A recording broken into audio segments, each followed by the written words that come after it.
Welcome back to another episode of the Casey Campbell podcast. Casey Campbell with you, of course, and we are pleased to be joined by Bob Pockrass of Fox Sports, of course, who covers NASCAR. Of course, you can follow him on Twitter at Bob Pockrass. Bob, how are you? Doing great, Casey. How you doing? I'm doing well. First off, I know that it's been an interesting start of the year. NASCAR, of course, started off with restrictions, but it looks like some of those restrictions are easing the last few weeks. Kind of talk about what the coverage has been like for you and the Fox team so far this year. Yeah, well, I mean, obviously you've seen a few more people at the track throughout the season. I've been kind of at the track, but very limited in where I can go and everything. So still a lot of phone calls and a lot of texting to gather information. But the last few weeks, well, at least at Darlington and then at Circuit of the Americas, NASCAR has allowed some media, fully vaccinated media, back in the garage. And so we've been able to talk to people, take photos of cars, get to show people what's going on and give them a little bit more insight through social media channels. Of course. Speaking of kind of going into that, and with that, I know the biggest question is when are fans going to be allowed back into the garage areas? Where do you think the timeline is on that? And what are you hearing from NASCAR when that possibly could happen? Yeah, I think that's going to be one of the last things to come back. I think fans in the garage and meet and greets out in the midway. Those things are probably be the last things because they really want to make sure that the drivers that are at least kind of somewhat still in a little bit of a bubble, and the crew members. I think it really depends more on the industry itself. If NASCAR can get to a point where maybe they have about 70% of those who travel weekly vaccinated, I think they'd feel a lot more comfortable opening it up. Until then, I think they're still worried about letting a lot of people in and the potential for spread. Right. Okay, so of course today NASCAR announced that Darlington for the trucks are going to be there for the second week of the year. Of course, canceling the Canadian Tire Motorsports Park due to restrictions. Obviously, if you haven't been following out in Canada, what made that decision? Because apparently, I've also heard that Lucas Oil Raceway was involved in those conversations of potentially where the trucks could possibly go. Is that true? I don't know that they ever seriously got anywhere. I think NASCAR wanted to go to Lucas Oil Raceway originally. They wanted that track on the schedule for this year. They just couldn't get a deal done. Obviously for Labor Day weekend, there's the big NHRA events already at that track. They're already in at Lucas Oil Raceway there and just outside of Indianapolis. So I don't know that that was an option for if it's going to be on Labor Day weekend, like the most for Canadian Tire Motorsport Park was going to be. So, I don't know how serious those discussions really were about going there in place of Canada. I think there was a lot of talk. There was, I think, a lot of work done to try to get there and see if there could be some upgrades made to make it so where they felt like they could have a really solid truck race there, and they just didn't materialize. Yeah. Okay, so this weekend at Coda brought on some, with things with rain and stuff there. What was overall like for now for racing at the Circuit of the Americas? Do you see that track coming back to the NASCAR schedule? Does it seem like a permanent stop? Is that what NASCAR is thinking there? I don't know that they know that whether it'll be in permanent stop. The track was leased out by Speedway Motorsports. I think they would want to lease it out again next year. But right now that it would just depend on what the owners of the track and if there are new owners, what would happen. Obviously there's a lot of question on the ownership of that track and the long-term future of who owns that track. So I think that a lot of that will be potentially impactful on whether how often or how many years in a row NASCAR will go there. But I think NASCAR liked going there. I think they liked the atmosphere. There were a lot of fans there who stuck it out in the rain. Now, granted, it was a warm day, right? It wasn't a miserable.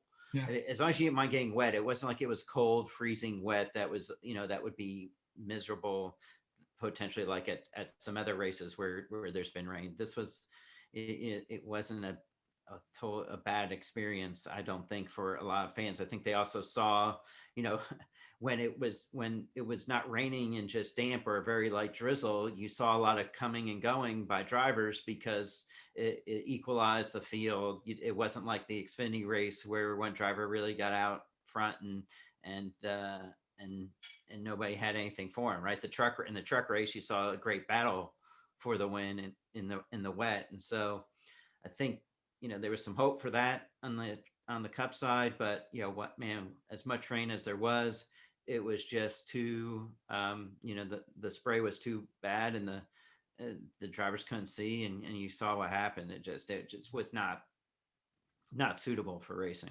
Right. Okay, so while that's happening, NASCAR, of course, it was out there that it was testing rain tires. They tested at Martinsville earlier this year. Now they're testing at Richmond. With what happened at COTA this weekend, did NASCAR, how did that test go? Have you heard anything about that? And do you I think haven't got NASCAR is really considering it? I think they're considering it because they've never said that they were going to race in the rain at Martinsville or Richmond or New Hampshire or maybe Phoenix. What they want to be able to do is race in the damp. What they want to do is be able to, once the rain stops, be able to restart the race, or if there's just a mist and it's not really raining, but it would be too wet for slick tires to be able to put on the wet weather tires and go race. So I think they're still looking at that. I think they'd still like to do that. NASCAR, they they want to be able to race on the day scheduled. They know that that's when the most fans are going to be there, and if there's a way to do it and to do it safely, they'll do it. I think what you saw at Circuit of the Americas, though, is that it got to a point where it was unsafe, and as even NASCAR said, they waited too long to stop the race, and quite frankly, that just can't continue to happen. Speaking of fans, I know that most tracks have announced that they're going to be at full capacity.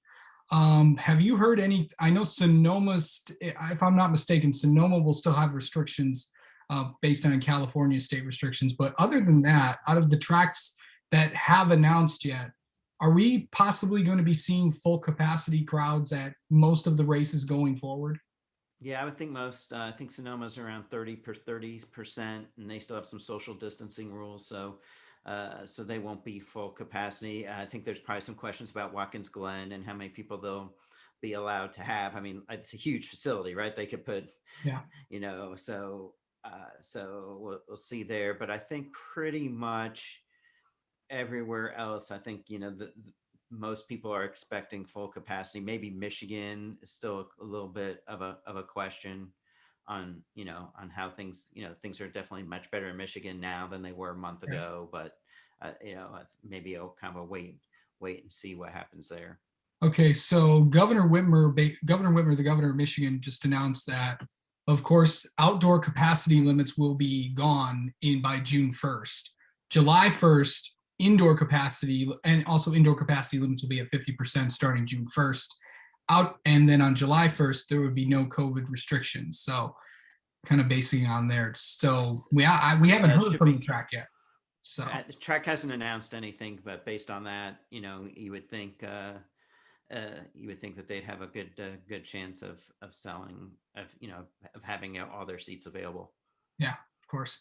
So kind of going into, of course, it was the big story last week was, of course, what Brad Keselowski's future is.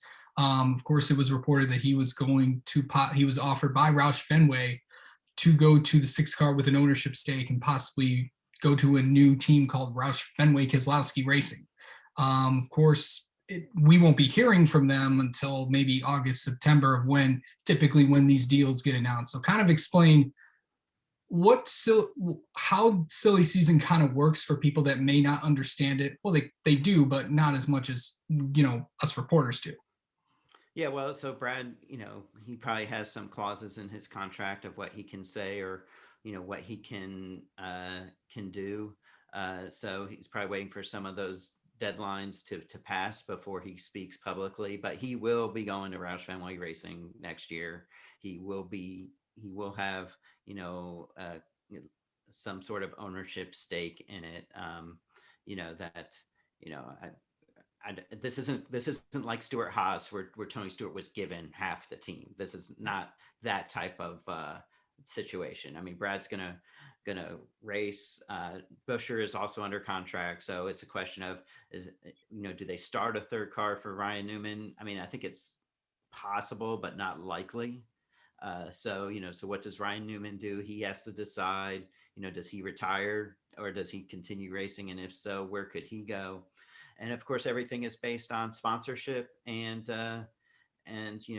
will of a team potentially take a chance on someone who doesn't have sponsorship if they either feel they can get that person's sponsorship or have that sponsorship available for him. So you look at somebody like Matt DiBenedetto, who's not under contract for next year. Austin Cindric's already been told that he's going to replace. It's already been announced that Austin Cindric will replace Matt DiBenedetto in the 21 Wood Brothers car. So does Matt DiBenedetto now slip over to the 2 at Team Penske because his contract is with Team Penske with the Wood Brothers Alliance, or do they keep him in the 21 and put Austin Cindric in the 2? I think you could see either one of those possibilities. Personally, I feel Matt DiBenedetto's a better fit with the Wood Brothers. I just think his personality and the way and everything is kind of good for him to be in that single car team. A team that kind of likes their social media content and all that. He's kind of got a little bit more established than Austin Cindric. So so we'll see what happens. But there's no guarantees that Matt can stay there. Has Matt DiBenedetto done enough to be kept? He's done well enough to maybe be kept, but maybe he's not the first choice, right? Does the Penske go after a Tyler Reddick, who's really running well the last 5-10 weeks at Richard Childress Racing, a young driver that a lot of people believe has a lot of talent. So, still a lot of things to be decided. And look, I think Brad's decision doesn't just impact Roush Fenway, it just doesn't impact Penske. It impacts even somebody like Stuart Haas. They probably would have loved to have Brad Keselowski, right? A Ford driver. Does that help Eric Almirola potentially renew his deal? He hasn't had, not a lot of the stuff has been his fault, but he hasn't had a good year at all. So still a lot of things to go. When you look at silly season, you look at Kurt Busch is in a contract year. He's got to decide what to do. 23XI Racing would love to expand to a second car. If so, who goes there? Keselowski I think was a candidate for that spot if they expand. Kaulig Racing's going Cup Racing. Are they going to use one of their current drivers or will they be looking for someone? So you've still got a lot of things to be decided. Yeah, of course. Besides you mentioned all that, I know there's another thing that's going to really play a major role in this is the charter system. I know it's kind of complicated and I know that a lot of that is there, but explain to people how that kind of works and what is in terms of charters, where are we kind of going? Because there's a lot of teams that want to come in, but they're likely going to need a charter to really run the full season. Right. So NASCAR, there are 36 charters, and if you have a charter, you get a certain amount of base money for every race you start. You must go to every race, but for every race you start, you get a base amount of money. And if you don't have a charter, your base amount of money that you get is 30% of what a charter team gets. So you already know if you're a charter team that you're going to get a certain amount of money. You also get a certain amount of money based on the past 3 years' performance of that charter. So if you're a charter team, you could say, okay, I know I'm going to take in 4 million, 5 million, 6 million from this charter this year, plus potentially whatever you get for finishing a certain position in a race and in the final point standings. So, teams obviously want those charters. Teams can get loans to buy a charter, right? Because if they know that the charters can bring in a certain amount of money, they can say, okay, they can get a loan to buy one. So how much does a charter go for? Well, a couple of years ago, the bottom teams were paying $2 million for a charter, maybe even a little bit less. But now with more owners wanting charters than there are potentially charters available, a couple of years ago, Furniture Row's charter, which had a championship part of it, the year previous, went for 6 million, and now, you know, these next charters could go for even more. As long as there are people more, it's supply and demand. If there are Yeah. more people who want charters than theoretically are available, the price is going to go up. So I guess the question is then who's out there to sell, and in some ways every charter is available for sale, right? Depending on how much somebody wants to spend. But you look at the Rick Ware has 4 charters. Spire has 3 charters. JTG has 1 charter. Do they stay as a 1 charter team? Do they sell and merge? Does Petty has a 1 charter, but they also share one kind of with Rick Ware through a partnership? So could they have 2? Do they sell? Do they merge? You've got all these different scenarios. What's going to happen to Starcom? Are they going to keep going? You have all these things. If a team might say now, yeah, I'm not interested in selling, and then if somebody comes to them with a $12 million check, you know, they may say, well, that could say maybe I will sell. But again, it all depends on these teams that are the teams that don't have charters. There's 40 spots in the field, so there's only 4 spots for those without charters. And as you've seen Ryan Preece do this year, even though there hasn't been a lot of practice in qualifying, he's been going without a charter. They have enough sponsorship. They hope to make it through the full season. They've said, they may have to cut some races later in the year, but what we don't know is what is that price point where an owner is going to say, okay, I'm not going to pay for a charter. I have enough sponsorship. I'll just go at it as an open team versus a charter team. Right. And just to be clear, Starcom does have a charter, right? Yep, they sure do. All right. Another question that I know you've been getting a lot on Twitter is, with things opening up, is there gonna be practice or more practice and more qualifying? Currently we have 8, and it looks like it's gonna stay that way. Explain why. Yeah.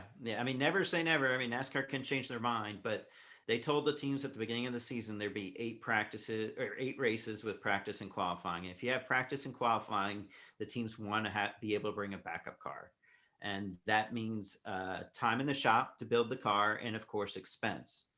So if NASCAR were to say, okay, if they all of a sudden say, okay, we're going to add 8 more races with practice and qualifying, that's 8 more backup cars and potentially more.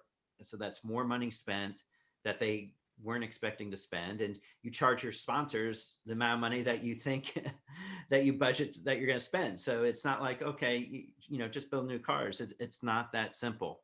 Plus, with the next gen coming along, any car you build right now is obsolete at the end of the year. Right. Because of the new car in 2022. Nothing that they have except for the seat, maybe a steering wheel, is going to be able to be moved from the car now to the next gen car. So the teams are, they're not going to put the teams in the position to have to build new cars and potentially use them for a race or 2.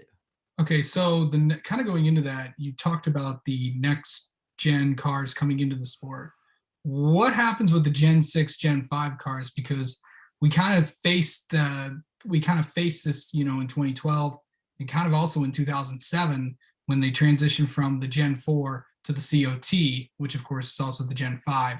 Do you see them being sold to ARCA teams, Xfinity teams? A little bit. I mean, but a lot of them will just be, and they may, say, there'll definitely be a lot more supply than demand, right? So, some of that stuff will be sold. I don't know. They'll probably try to turn some of those into show cars, although they'd like to have the next gen car as their show car. So once more of those start getting built, they'll switch over and use next gen cars as show cars. But a lot of stuff's just going to be obsolete, and I don't know where it's going to go except for in a big pile outside a shop. Yeah. So we'll have to see what happens there. Of course, we got the 600 coming up this weekend. I know this is, I think, we're already at race 15 of the year. What's it going to be like, and who are some of the guys to watch this weekend for the Coke 600? Yeah, big race on Fox on Sunday night. And I think you look at Chase Elliott, right? He was in position to win the 600 last year. Late caution, he decides to pit. Others stay out, and he rallies.